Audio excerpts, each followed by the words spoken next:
All right, so we're diving deep today into something pretty fascinating.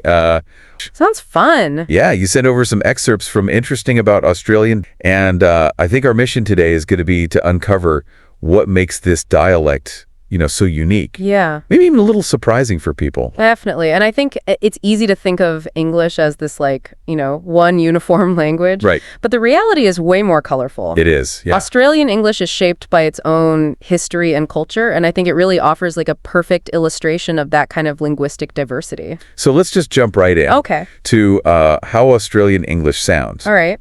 The document mentions this thing called the Australian vowel shift. Right. Now, don't worry, we're not going to get all phonetic-y here. Yeah. But imagine that some of the vowel sounds you're used to hearing, Okay. they've subtly shifted. Right.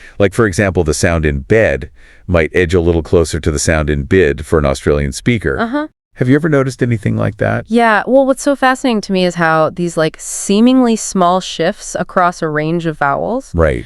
it contributes to the overall, distinctive sound of the accent. Yeah. It's like the instruments in an orchestra all being tuned just a touch differently, Oh, creating this unique harmony. I like that. Yeah. That's a good analogy. Hey, And then there's the way Aussies love to shorten words and add an IE or an O on the end. totally. Yeah. Our source gives some great examples like Arvo for afternoon, Barbie for barbecue, servo for service station. It almost sounds like a linguistic hug, making everything a bit more friendly, Yeah. What do you think that reflects about the culture? I think it speaks to that informality and sense of mateship that's often associated with Australian culture. Yeah. It's like leveling the playing field, Yeah, making interactions feel more relaxed. exactly. Yeah. Another interesting point the document makes is about this high-rising terminal, or HRT. HRT? Yeah. When someone makes a statement, but it sounds like a question, Uh-huh.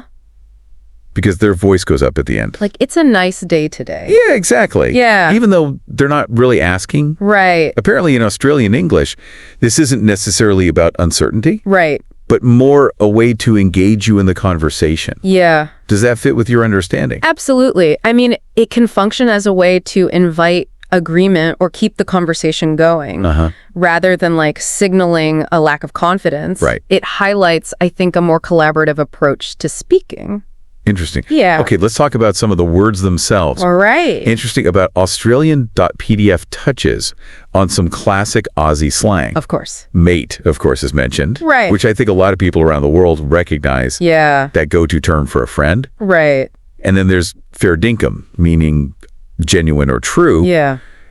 When you see words like this, what does it tell you about the culture? Well, I think mate really underscores the importance of camaraderie and looking out for each other in Australian society. Right. And fair dinkum suggests a value placed on honesty and authenticity. Yeah. The language becomes this window into those core cultural values. It's also really fascinating that our source mentions briefly the influence of Aboriginal languages. Yeah. It gives boomerang as an example. Of course, yeah. It makes you think about how the original inhabitants of the land Right. have left their mark on the language we hear today. Yeah. Did the document give any sense of the breadth of that influence? I mean, even a single word like boomerang carries this significant weight, Yeah. reminding us of the long history and then the deep connection of indigenous cultures to the land.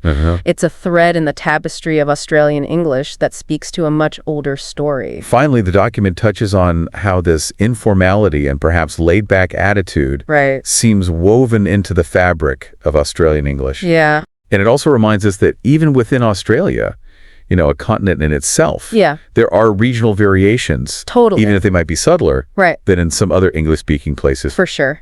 What's the big takeaway for you here? Ultimately, Australian English showcases how language is so deeply intertwined with culture. Yeah. The unique sounds, the playful shortening of words, the slang, it all reflects something about the Australian identity Right. and their way of interacting with the world. So in a nutshell, you've gotten a taste of the distinctive sounds, Yeah. the quirky abbreviations, the engaging intonation, Right. and the culturally rich vocabulary that makes Australian English stand out. It truly illustrates how English is this living, evolving entity, Yeah. constantly being shaped by the people who speak it Yeah. and the unique environments in which it takes root. Here's a final thought for you. You consider how language, in all its fascinating forms, Yeah. offers a profound glimpse into the heart of a culture and its history. Absolutely. Next time you encounter Australian English, Right. perhaps you'll hear Not just different words, Yeah. but a reflection of a whole way of life. I love that. Thanks for taking this linguistic journey with us. Of course, my pleasure. Cheers. Cheers.